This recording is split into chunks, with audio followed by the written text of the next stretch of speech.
On our planet, there seems to be an infinite number of beautiful places one can visit, with an equal number of spectacular things to admire. It requires nothing more than a curiosity to observe what is all around you. The miracle of nature manifests in countless ways, from breathtaking vistas to the simple movements of a common heifer.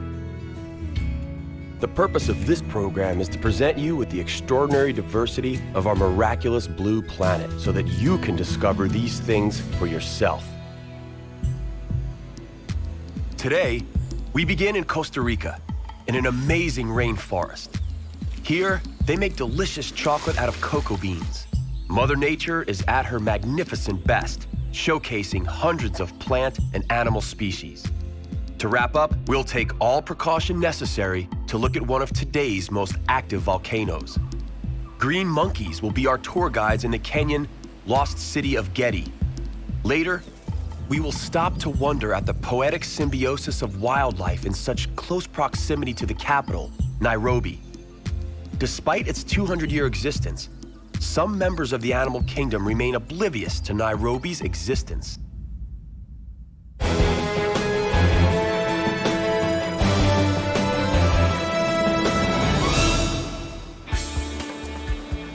A green belt of land lays between Nicaragua and Panama. It is Costa Rica, a tropical paradise where life remains inherently connected to the sea, rainforests, and history. In 1503, Christopher Columbus landed near Ilsa Uvita. The Spaniards followed soon afterwards, annexing the territory to their colonial empire. After being on the losing side of the Spanish-Mexican War in 1821, the Spanish could not stop the Costa Ricans from declaring independence. Inspired by nature's bounty, they named their land the Rich Coast, Costa Rica. Democracy took root in the mid-20th century, and Costa Rica has been one of the most peaceful Central American countries ever since. One of the first wild beasts that may be encountered here could very well be this mantled howler. It feeds on young leaves and can weigh up to 10 kilos. It is no loner. Groups of around 10 are often seen feasting together on the ever-present vegetarian delicacies. The Costa Rican coastline is constantly under siege. Waves of the Caribbean batter the coast from the east as if trying to break through the sliver of mainland and join the waters of the Pacific on the other side. It isn't the only never-ending battle taking place here. The nature of the mainland appears to besiege the sea in return. Its only ammunition is the opulent jungle lining the Caribbean coast. It appears that the only thing standing in the way of the jungle is a colonnade of palm trees. This silent battle has few spectators. It may be the regular soothing rhythm of waves washing the coast that results in the very relaxed way of life here. It's also the most likely reason why surfers from around the world flock to San Jose in search of the pura vida, or pure life, a life without rushing, intricacies, or confusion.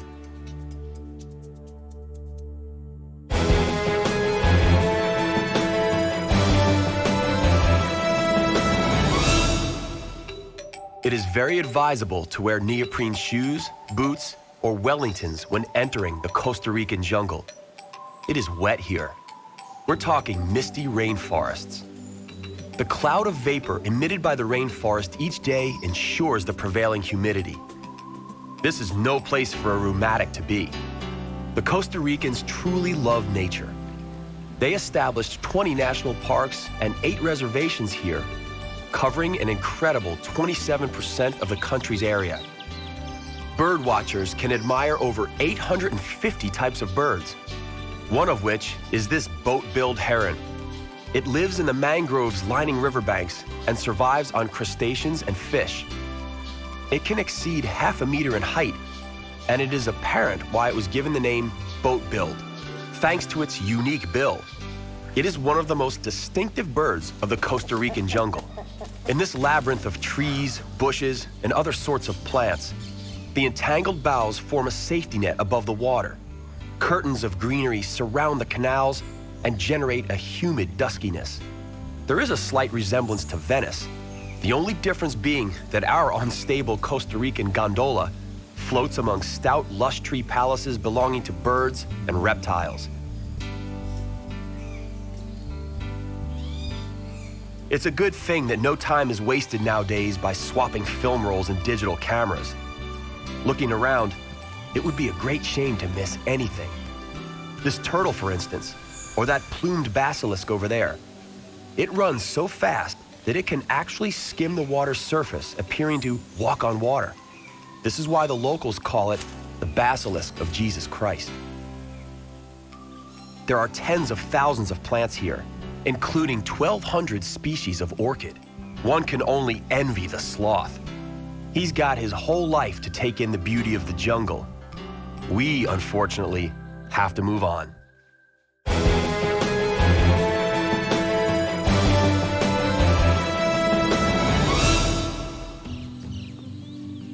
Cocoa trees grow all around a small house, otherwise enveloped by the jungle. Mrs. Ileana collects the cocoa beans, which she later barters for other foodstuffs at the market. What she doesn't barter, she uses to make chocolate. Don't be fooled by the name. The inside of the cocoa bean is not nearly as sweet as you might otherwise expect. The cocoa bean has a long journey ahead of it before it lands on our tables in the form of a luxurious treat. First, the beans are sliced open and placed in a chest where they are left to ferment for 4 days. Each fruit has about 50 beans. Having fermented for 4 days, each of these beans must then be left in the sun to dry before being roasted over the fire. The brown color signifies that the beans are now ready for the next phase, battering the beans so that the remaining pulp separates from them. The pulp would ruin the taste of the chocolate. Mrs. Ileana's grandma sieves it to get rid of all the impurities. When that's done, she handpicks the best beans. The result is a brownish powder which, to some extent, resembles chocolate. However, there is still something missing. It's now time for the final step in the production of pure, ecological bio-chocolate. The powder is mixed with water and cane sugar. This recipe is ancient. It goes back to the time of Montezuma, the Aztec ruler, who considered cocoa drink a delicacy. The Aztecs were more than aware of the aphrodisiac nature of chocolate. The word chocolate comes from the Aztecs. At last, the chocolate is wrapped in banana leaves. First, it is necessary to heat the leaves to make them flexible and prevent them from breaking when folded. The grandma painstakingly molds the chocolate.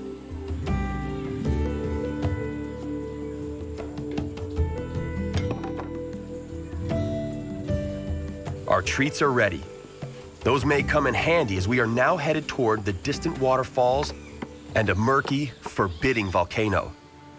Let us bid farewell to cocoa beans and the lovely handmade chocolate. The Costa Rican landscape is a gold mine in the eyes of developers. So much room and unused space. The Costa Ricans are duly proud. The Costa Rican government attempted to implement asphalt road building on a number of occasions to no avail. Despite the obvious fact that roads would have facilitated transportation and improved life in general, the locals refused. They are content with what they have and feel no need to deface their country with industrial and tourist infrastructure. And so it well may be that in a couple of decades, we will visit Costa Rica as one of the few remaining paradises left on Earth. If the Costa Ricans had a different mindset, Salto San Luis, located in the Monteverde province, would have been condemned to empty beer cans and other trash, rather than the magnificence of the surrounding rainforest, streams, and even this 2-story waterfall. The threat of unchecked tourism continues to loom over the natural wealth of Costa Rica.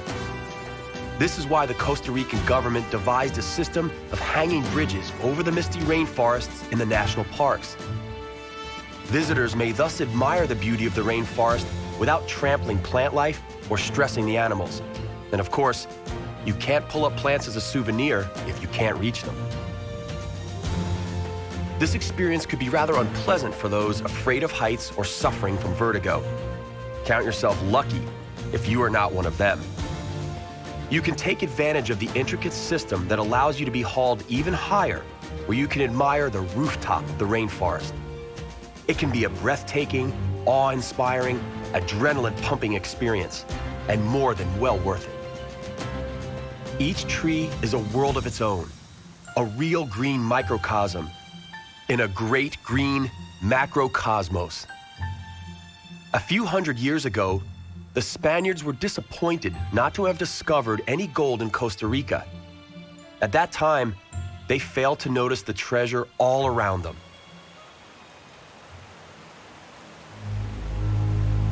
Let us look around one last time. Dark, forbidding, and veiled in clouds, this is the Arenal volcano. It is one of Costa Rica's symbols, and it is also one of the world's 10 most active volcanoes. The height is quoted as around because it erupts so often that resulting lava flow causes it to grow by approximately 4 meters per year. Its first eruption was about 7,000 years ago. During its most recent and mild eruption 12 years ago, 40 square kilometers of rainforest paid the price for its foul mood. Lately, Arenal has been relatively quiet and well-behaved. Just one tiny earthquake per week. Perhaps it too has succumbed to the ever-present sense of pura vida all around. And now, we are off to Africa.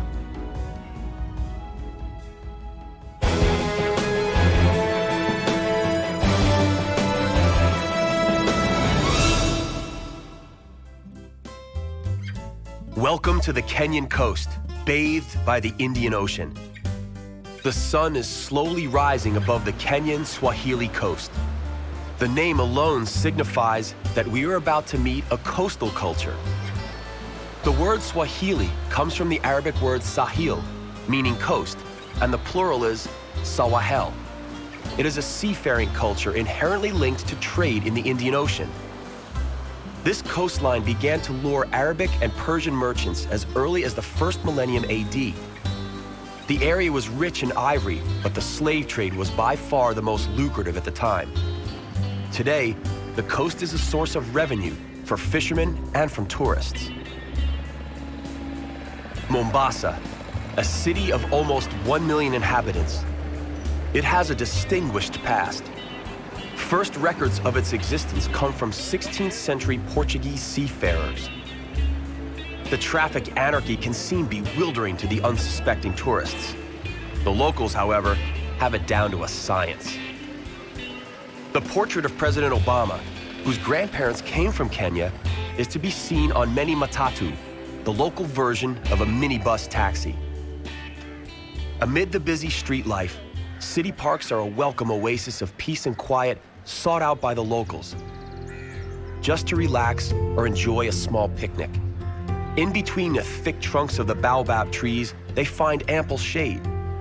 But attention must be paid to the large pods growing on the trees and falling at times. The pods do not fall of their own accord. It wouldn't be Africa if it were not for a few enterprising individuals operating in the crowns of the trees. And so, the trees offer relaxing, shady niches to some and a livelihood to others. The baobab tree is very popular among the people. The leaves are considered great eating when included in salads. The seeds are used as a thickening agent in cooking, and people use the ground bark as a cure for fever.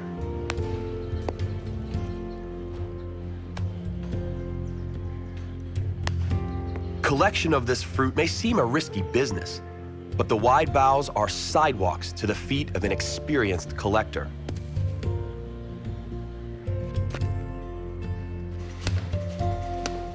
The baobab fruit is commonly used in Swahili cuisine.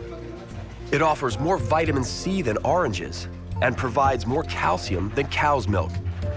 It is often referred to as the fruit of the future. One of the most sought-after commodities in this part of Africa is candy made from baobab fruit. The pulp, called mabuyu, is cleaned of the fibers. The fibers are utilized in the making of purees and as an additive to milk. No kitchen utensils required here.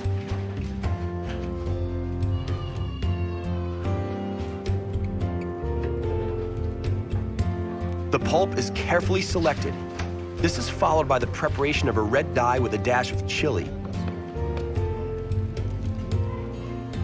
When it's ready, the pulp is colored in the dye and sweetened.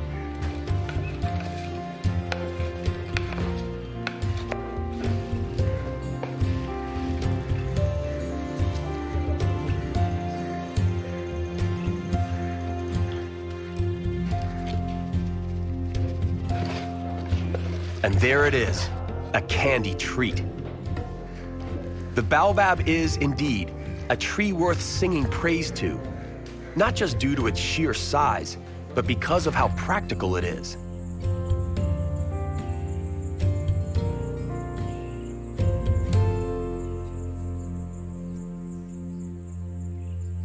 Not all cities survived the pitfalls of centuries past.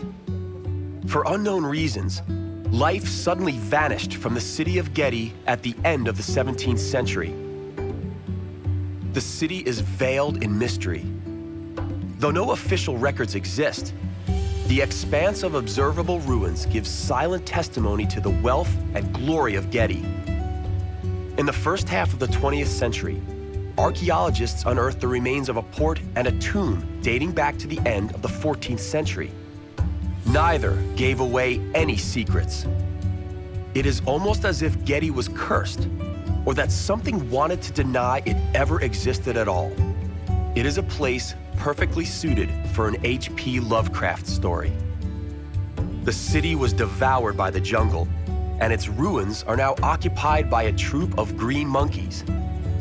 Their monkey ancestors may have lived here a few hundred years ago, but they also didn't keep any written records. The sheer size of Getty, as well as its mystery, is breathtaking. Baobab trees are to be found here, too, and the green monkeys aren't about to miss out on the tree's delicious fruit. Green monkeys live in great troops, and the hierarchy within the troops is infallible. According to many scientists, these monkeys are able to articulate threats they sense from other animals. They use a specific screech, for instance, when a leopard lurks nearby. They will use a screech with different characteristics when they spot a snake or see an eagle. At a very young age, monkeys learn the sounds from their elders.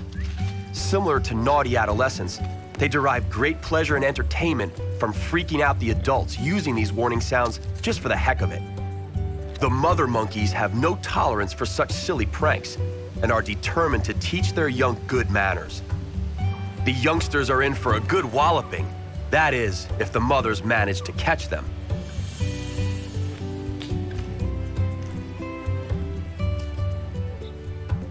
Because monkeys have a natural tendency to be aggressive, the monkeys hang around the visitors, having learned that food is to be found in all sorts of dodgy places.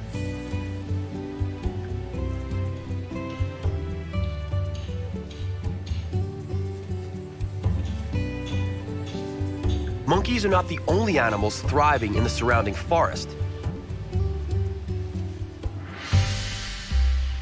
This is the single largest stretch of solid coastal jungle in East Africa. Eucalyptus dominates here, and the illegal exploitation of timber has taken its toll. For the time being, the jungle is holding its own.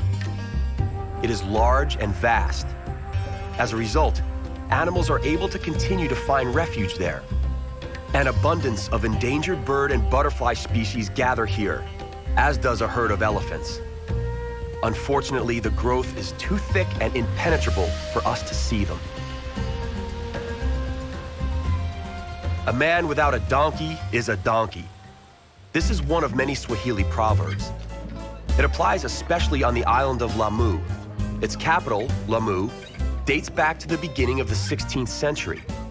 The unimaginable wealth of its inhabitants no doubt came from the trade in ivory and slaves.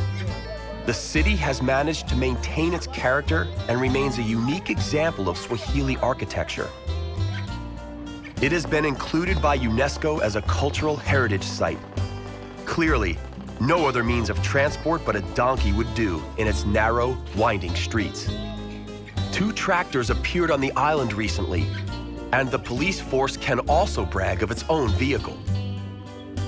This is no match for the donkeys, though.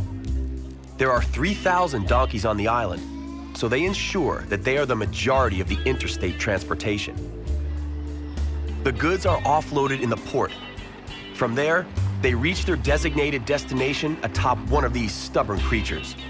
The baskets used as saddlebags are made of palm leaves. The leaves are first dried, then the women weave them into narrow strips, which are eventually sewn together. The same technique has been used forever. Mattresses and other merchandise made of palm leaves were exported from Lamu. Their import is mentioned everywhere, including on the island of Zanzibar.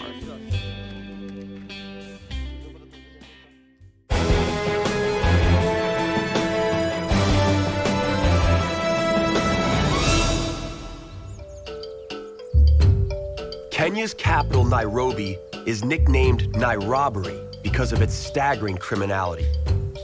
Even though these animals are living in what amounts to the city's suburbs, these zebras and wildebeests haven't got a clue.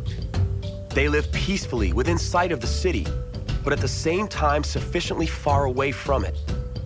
They are yet another living example of how transient the boundary between wilderness and civilization is in Africa. So why don't the animals fear civilization? Once uncontrolled hunting was abolished, the animals returned to the city periphery, barely 7 kilometers from the city center. The Nairobi National Park was established, a wild game reserve accessible even to those who have very little time to spend with the animals. It is more of an open-air zoo. Here, zebras are rather common. They are in great abundance because they migrate across the savanna from July to August. You won't sight any of the African Big Five here, namely leopard, lion, elephant, rhinoceros, or buffalo. Along with zebra, the more common animals include wildebeest, giraffe, and ostriches. Don't expect the ostrich to hide its head in the sand, though. They are so accustomed to seeing throngs of tourists and schoolchildren, they remain absolutely unfazed by humans. You may encounter wildebeest grazing freely on the plains. Springboks and antelope of all shapes and sizes are also commonplace.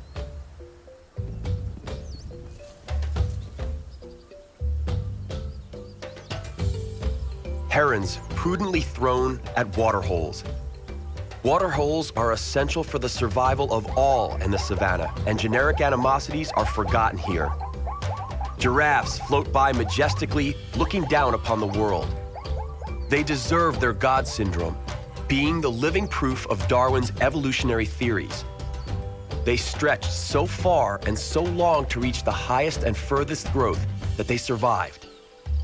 Evil gossip has it that Darwin only reached this conclusion having heard from the natives and taken for his own the legends on how the giraffe originated. But that is an entirely different chapter. For the moment, we are still in the Nairobi National Park, and we can take pleasure from nature untroubled by human intrusion. The sun begins to set over Africa, and with it, ends our ventures into the stunning Kenyan and Costa Rican jungles. But for how long will we have the ability to enjoy these jungles?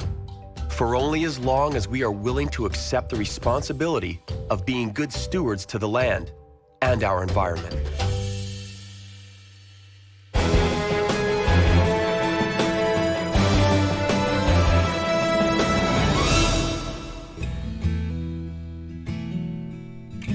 Our journey to the miraculous nooks of our planet comes to an end, for now.